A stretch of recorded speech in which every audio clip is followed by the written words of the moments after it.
Toru Watanabe is a quiet and serious young man. Now in his late 30s, he is traveling to Germany on a business trip.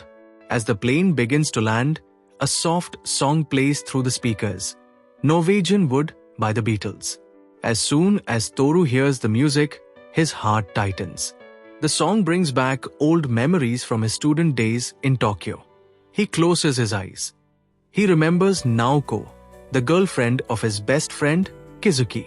After Kizuki died, Toru and Naoko grew close. Their connection was deep, quiet, and full of unspoken feelings. As the plane touches the ground in Germany, Toru is still sitting in his seat. But in his mind, he is no longer there. The song carries him back in time, to the streets of Tokyo, to his college days, and to the people he could never forget. Toru Watanabe remembers one day when he saw Naoko again on a busy street in Tokyo. It had been a long time since Kizuki, their best friend, passed away. The city was loud, full of people and lights. But when Toru saw her, everything else faded away. They didn't say much.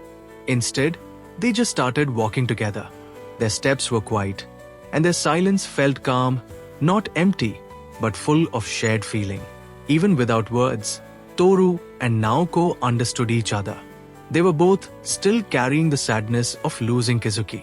As they walked side by side, the noise of the city seemed far away. There was a quiet bond between them, soft and deep, shaped by memory and grief. They find a quiet little cafe and sit down to talk.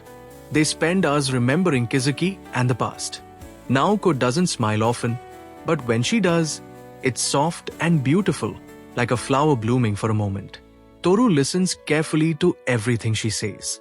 He feels close to her and wants to support her through her pain.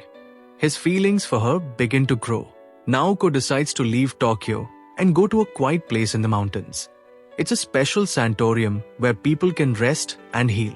She needs peace and silence to deal with her sadness. Toru stays in the city, but Naoko writes him letters. These letters become very important to both of them. Toru misses her very much, but understands why she had to leave. At university, Toru meets a girl named Midori Kobayashi. She is full of energy and very honest. She talks in a funny and direct way, which surprises Toru. Midori is the opposite of Naoko, bright, bold, and lively. Her presence feels like sunshine in Toru's quiet and serious world. He starts to enjoy spending time with her. One rainy night, Toru gets a phone call from Naoko. Her voice is quiet and sounds very lonely. She talks about how hard it is living in the mountains, facing her memories and sadness. Toru listens carefully and tries to comfort her with kind words. After the call, he feels deeply sad and helpless. He wishes he could be there for her. Toru decides to visit Naoko at the sanatorium. The place is peaceful and surrounded by nature. When he sees Naoko, she looks pale and weak, but she's happy to see him. They walk together and talk about their past and what might happen in the future. The calm air and quiet sounds of the forest make the moment feel delicate and special. At the sanatorium, Toru meets Riko, a kind older woman who lives there. She is Naoko's close friend. Riko plays the guitar beautifully and often plays songs in the evenings. One night, she plays Norwegian Wood. The music touches Toru deeply. It reminds him of his past, of Naoko, and of everything he's feeling but cannot say out loud. During his visit, Toru and Naoko share a quiet and emotional moment together. They sit close, and their hands nearly touch. They don't say everything, but their eyes show how they feel: sadness, care, and longing. Toru wants to protect her, and his feelings grow stronger. But the moment is gentle and fragile, like a dream that could break. Toru goes back to Tokyo. His life becomes busy again with classes and people. Midori is often around, making him smile and think less about sad things. But Naoko's letters still come, full of her thoughts and feelings. Even while he studies and talks to others, a part of him is always thinking about Naoko in the mountains. Midori becomes more important in Toru's life. She's funny, open, and not afraid to speak her mind. She often jokes with Toru and asks him to hang out. Their time together is full of laughter and ease. Toru enjoys her company and starts feeling something special.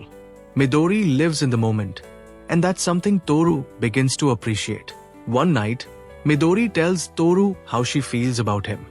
She says it honestly, without hiding anything. Toru is surprised but also touched by her words. Midori is different from Naoko, but she brings something bright into his life. He starts thinking about what it would mean to be with someone like her, someone full of life and hope. Toru begins to feel pulled in two directions. He cares deeply for Naoko, but he also feels close to Midori. Naoko's letters come less often now, and when they do, they sound more sad and lost. Toru starts to worry about her, and at the same time, he doesn't know what to do about Midori. He feels confused, anxious, and unsure of his future. One day, Toru gets a letter from Riko. What he reads shocks him deeply. The news is sad and painful, though the letter doesn't say everything clearly. Toru's heart breaks as he reads it. He feels like the world around him is falling apart. He sits alone, unable to believe what has happened. After reading Riko's letter, Toru feels like everything has changed. The city around him feels distant and strange. He walks through a crowd, but he feels alone inside. He is full of sadness and doesn't know what to do next. This moment becomes a turning point in his life, a time when he must decide how to move forward from the pain.